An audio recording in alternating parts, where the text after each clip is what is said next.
Hey ladies and gentlemen, it's your boy Beaky back once again with another review. Today, let's look at Mario plus Rabbids Kingdom Battle.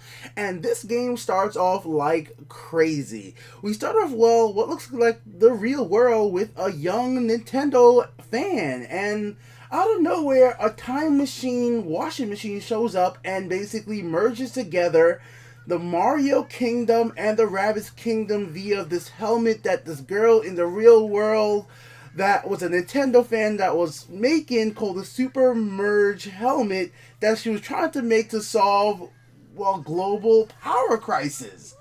Now, I know that all sounds pretty crazy and out there, but this is what Ubisoft has gone with to start off this game. And actually, guys, it's a lot of fun, and it introduces us to what's actually our main character, Beepo. Beepo is this little tiny robot, is what we're going to actually be controlling in the game. With Beepo, we're going to be actually able to go to 4 different worlds. But to get to these 4 different worlds, we first have to explore Peach's castle and the surrounding area. Around the area of Peach's castle, you will find all different type of mix of Rabbids and Mario things combined together because of the Super Merge helmet that's now on the face of this little tiny scared rabbit. The goal of the game is basically to find this little scared rabbit, get him under control, and stop the corruption of the Mushroom Kingdom because of this crazy helmet that's mixing everything together. Now, what makes this game so interesting is actually it's bringing some worlds from the Mario universe and then mixing some Rabbids in there. There's 4 different worlds. There's the Ancient Guardians, then there's the Sherbet Desert, which is desert's a really cool area where you're going to be able to see ice and the desert things mixed together in its own cool way with its own individual enemies and bosses around the theme.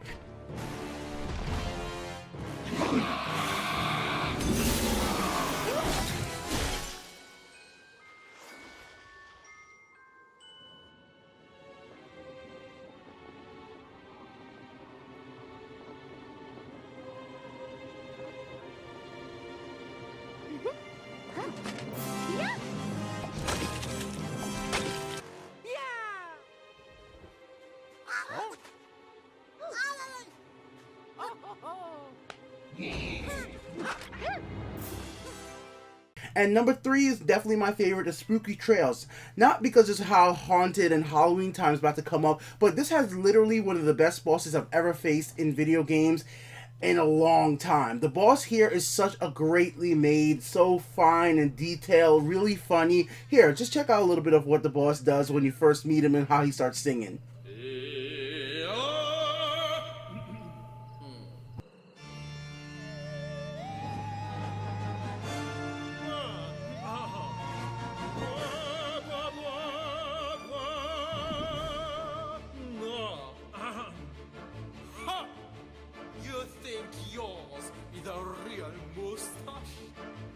Who's done me 1,000 wrongs ever since Donkey Kong, slithering down every pipe, despite his plum-shaped body type. Who's gonna run in fear while screaming Mamma Mia, who leaves me grey and grim.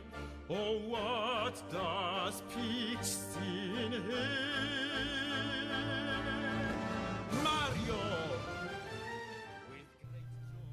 So yes, this boss was absolutely phenomenal. I love the little interactions we could have with him, the things he says. He always makes himself seem like he's so much better than everybody else. If you try to attack him and you can't actually hurt him in a moment, he just laughs at you. If you do actually get an attack on him, he just like kind of brushes it off like, oh, how dare you, stuff like that. And it really just adds to the immense powerful feel, and his voice and the comedy from this boss is amazing throughout.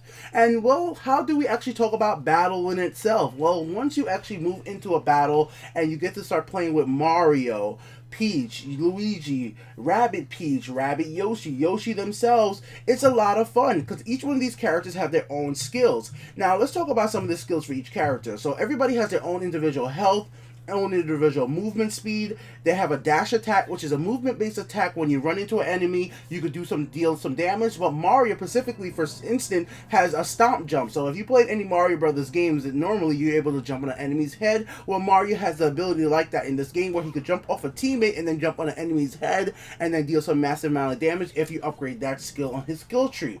And Mario also has Hero Sight, which is basically an Overwatch skill. So on your enemy's turn, if an enemy moves, he gets to shoot and fire at them. You can upgrade that skill to attack twice on the enemy's turn. And then there's other skills like Empower. Mario has the ability to power himself up and the teammates around him to do more damage. Rabbid Peach has the ability to heal teammates, and it's really funny how she does it, and then she does a lot of damage when she slides into and knocks out an opponent with her dash. Then you have like Rabbit Yoshi, who has like a Gatling gun, big huge machine gun that's just taking out enemies, really strong, really powerful. Rabbit Mario comes into the game with a freaking shotgun doing a whole lot of damage, and it's just out crazy. And then Yoshi himself, Yoshi has this big area effect, like a team jump. Yoshi jumps off a character, then just bombs the whole entire area, destroying stuff, and it's a whole lot of fun. And Luigi himself is a sniper for some reason with his good old vacuum cleaner. Now, gameplay itself is quite familiar to anybody who's played the XCOM franchise. It's a turn-based combat, and each player gets to move their character around on the field and attack once. That's basically how it works. So you move a character, then you could attack, and then if you have a skill available to you, because skills cool down, so Mario's hero shots cools down every 2 or 1 turn, depending on how you leveled it up. Same thing for Yoshi, same thing for Peach. Everybody's healing. Anything you have for skill wise all have their own cooldown on how many times you could use it over a certain amount of turns. So let's say we're going to have a match where we're going to be playing with Luigi. We're going to want Luigi to move around, take a shot, then we'll activate his special ability. Then we're going to have to wait a few amount of turns till it could get activated again. The matches are usually very diverse in the sense that even though you're going to have a lot of the same enemies across different types of maps, all dressed up a little bit differently or more with more health or little health, they're pretty diverse just because of map layout. The map layouts are never feel the same. Like, that's one thing I really want to give them credit for. I never feel like I'm playing the exact same map, or even when I'm in the same exact world. It's just these little tiny changes. It keeps the game fresh. It keeps the game interesting. And there's no loading into a map either. You just walk into the areas. The enemies are already there. Everything's already ready to go.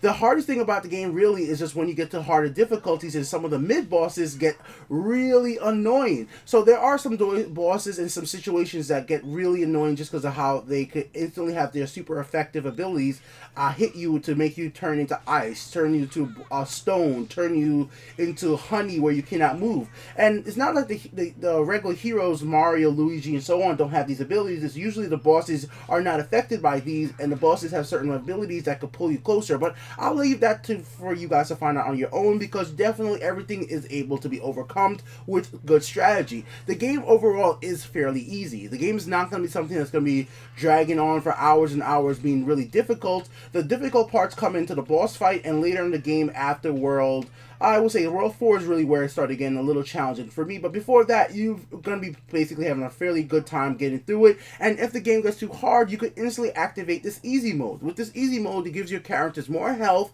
to be able to tackle the mission, and it really helps you out. So if you're playing with a kid, and I played with my nieces and nephews, and they wanted to play with the easy mode so they could get through it and just have fun with the game. So I do think because of the easy mode, it makes this game very, very playable. And there is challenge out there for people like me who like XCOM games, just going throughout the game. So like, to make the game harder for me personally now, this is my own challenge. I went through it where I never had a character die in the map. The whole entire game, I've beaten the whole game. I made sure that if I won a level, none of my characters have ever died. So if a person died because I made a wrong mistake, I just restarted. I wanted perfect runs where nobody ever died at all. Now, let's talk about late game. How about keeping the game fresh in the long run? Well, this is where the game kind of gets interesting. Even after you beat a world, you could go back in and take on these challenge worlds. These challenge worlds are significantly harder, where you have one turn to beat, let's say, 12 enemies. Or they even have these ultimate challenge modes, which you get after you beat the game, where you have like 30 turns to get escort a teammate across a whole entire big map, and the teammate cannot die. So it's really interesting stuff like that keeps the game hard for those players who want an ultimate challenge, and you guys will get it. Now let's talk about what actually could be considered the downfall of the game for some players. There are these world puzzles. These world puzzles help you unlock new treasure chests, get to new areas, and some of these puzzles are very simple. You just gotta press buttons, open up some blocks, and move on and move forth.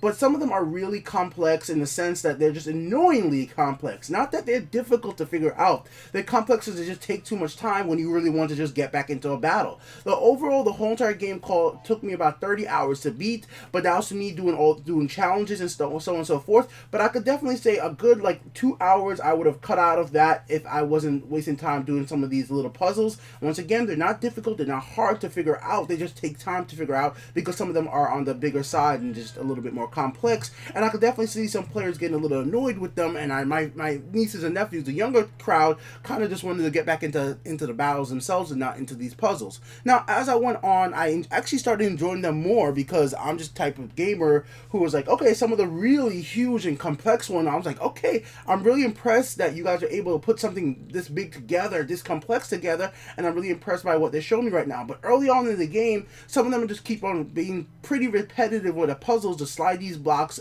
activate this button, and a lot of them are just like that. Until you can start seeing the later complex one in the spooky world or the lobby world, you might be getting a little discouraged because you just want to get back into the battles because the battles themselves are so fun. Definitely, you're going to want to start collecting a lot of stuff in the environment because once you start collecting stuff, you get to add it to the museum. The museum area is awesome because you can listen to the soundtrack, which is excellent in this game, as well as the sound effects. You can see 3D models of characters, enemies in the game up close, which looks nice as well. This is one of those few games that I made sure I picked up every single chest because the museum section is actually really cool. It's like this museum for Mario and Rabbids stuff combined together. And you could use the washing machine in Peach's Castle to revisit back old stages and play them again, or you could walk into the worlds themselves to go through and have the challenge modes happen. My biggest tip for anybody playing this game is just explore everything. There's stuff around every corner. There's secret pipes. There's just stuff to find all over, and I love it for that. This game is really phenomenal just because it's polished. It's really what makes this game the best it possibly can be. Coming from Ubisoft, this is the most polished game I've played from them in literally years. From playing stuff Assassin's Creed Unity, the last Assassin's Creed, The Division. It seems like Ubisoft got this game from Nintendo, got the license, got the IP, and Nintendo said, if you're gonna make a game with our IP, it has to be polished. It has to be clean. I didn't run into any game-breaking glitches, no sound issues, nothing. It was just a good game where I didn't have to worry about no microtransactions, nothing breaking on my save. It just worked throughout. And most of my time with this game was spent playing it on mobile, on the handheld mode, because it just works so well in handheld. The graphics are crisp, the classes are clear. Because of the art style that they picked for this game, it really just shows that, yeah, this type of game can work out quite well in this situation. And I can't wait to see what else Ubisoft does with Nintendo in the future, because now have more faith in Ubisoft making a great looking game. So overall, with this polish, with the ability to have such a fun gameplay over 30 hours, and I still have more stuff to do. I've locked every single weapon for most of the characters. I still have more challenges, still have more stuff to collect, and I think I'm going to probably put in a good 50 hours into this game before I'm done with it. And that's what I absolutely love about Mario Rabbids Kingdom Battle. Even after you think you're done, there's still more to do, and it's polished, and it's funny. This is why the Untitled Game Show is going to give Mario plus Rabbids Kingdom Battles a 5 out of 5. This game is phenomenal. Just go out and buy this game if you have a Nintendo Switch. It's one of the best titles available for the platform. It's the best game I've played from Ubisoft in years. It's amazing just that, wait, Ubisoft did this? It works fine. There's no bugs. I know that's not something you should be praising a company for, but it just works so well. It's amazing that this is just such a good experience throughout. Over 30 hours played, and I'm just having a blast till this moment. And that's what you want from a video game. You spend your $60, you buy no microtransactions, you buy no loot boxes, and you just enjoy the game. And that's what I'm going to be doing with Mario Rabbids Kingdom Battles for another 20 plus hours, I am sure. Till next time, ladies and gentlemen, like if you like it, dislike it if you dislike it. Peace out, guys. Ha! Ha!